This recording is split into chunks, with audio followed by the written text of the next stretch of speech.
I was thinking of how to sum up this year on this podcast. And I have to I guess I'll just say that what we just experienced was a collective exercise, an ongoing collective exercise in self delusion. Here's what I mean by this. I mean, voters who, you know, either because of their own lack of information or their own immediate circumstances, um, think that tariffs are going to help them with the price of eggs, which they will not. They will do the opposite. I mean, voters who are slightly more informed and think that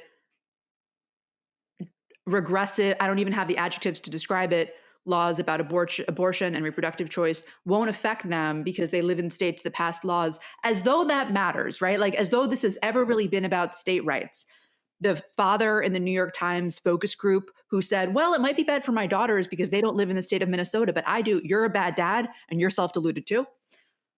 And mostly, oh, I'm speaking about, before I get to my crescendo, I'm speaking about members of the media who still even now are writing and talking about this as though racism and xenophobia and misogyny just had nothing to do with it, that had nothing to do with Trump's campaign and has nothing to do with how he'll govern.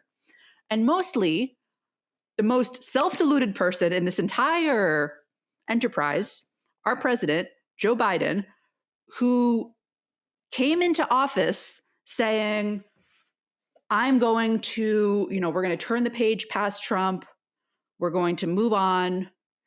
And yet, because of his own ego and that of the people around him, I guess none of whom had the courage, the dignity, the care for the nation to say, hey, maybe it would be bad if you ran for president again,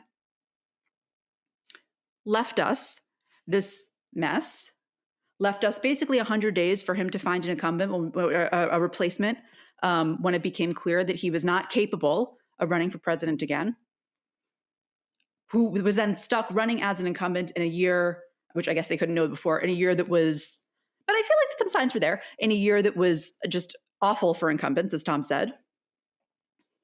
You did not turn the page from Trump. You turned the page deeper into Trump. And that's not to say that, like, oh, everything that Biden did in his presidency was bad. No, there were some real achievements in this presidency. But unfortunately, people always say, oh, when history is written, history is not going to remember any of that. You deluded, you delusional man. They will remember that you won from Trump, didn't hold him accountable in any way, lost the election, and returned power to Trump. That is what people will remember. So that's my take on 2024 in the United States, an exercise in mass self-delusion that I think we are all still trying to find our way out of.